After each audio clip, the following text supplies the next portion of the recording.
Sir. Morning good না bad একটু পরেই বুঝতে পারবি, যার যার জায়গায় বয়। কেন স্যার, কি হয়েছে আজ? এই দেখ, বেশি পাকামো না করে জায়গায় বয়, কি হয়েছে সেটা পরে বুঝতে পারবি। স্যার কিছু না মনে করলে একটা কথা বলবো স্যার? তুই আবার কি বলবি, বল, বলে ফেল। না মানে মনে হচ্ছে যেন চালের মেজাজটা খুবই হট।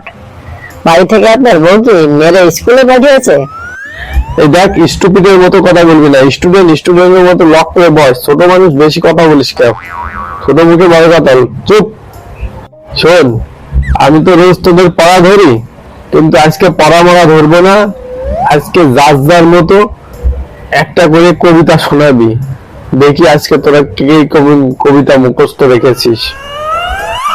স্যার তাহলে আমি শুরু করি নাকি? ঠিক আছে, শুরু কর।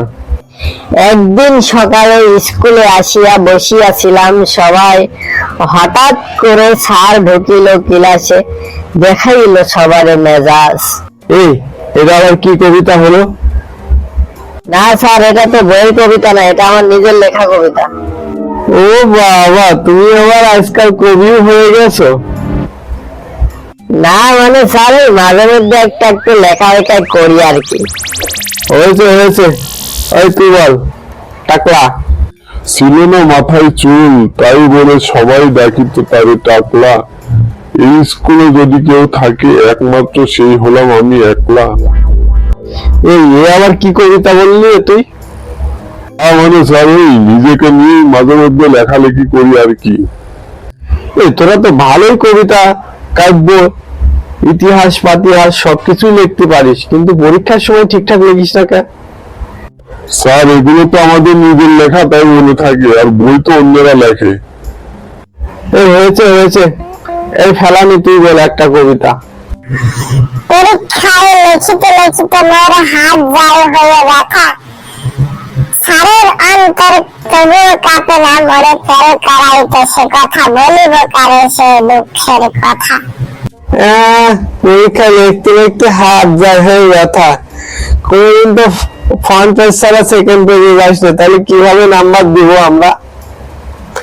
আমরা স্যারেরা যে তোদের মতো ছাত্রছাত্রীদের নিয়ে কি যে বিপদে আছি, এদিক গভর্নমেন্টের চাপ, স্কুলের নামও দুর্নাম হয়ে যায়, পারি না তাই তোদের বাই করে দেই না। তোদের বের করে দিলি তো আমাদের আবার চাকরি বাকরি থাকবে না, তাই আর কি কোনো রকম ধরে রাখিয়েছি। এবার কেরা বলবি? তনু ভাই বলবি না টুনু ভাই বলবি? তুই বল। কেন রে, ওদিক থেকে সিরিয়াল হয়ে আসছে, তুই তো আগে বলবি, আমি কেন আগে বলবো? আসলে আমার তো মনে নাই, তুই বলতে বলতে আমি একটু মনে করে নি। বল। তুমি ছিল সে এক অসাধারণ ছেলে, ক্লাসের সব সাহিত্য ছিল সে গুড বয়, তাই তাকে নিয়ে স্যারের ছিল সব সাহিত্য বেশি ভয়। হলো, সবারই তো হলো, তোর কি হবে?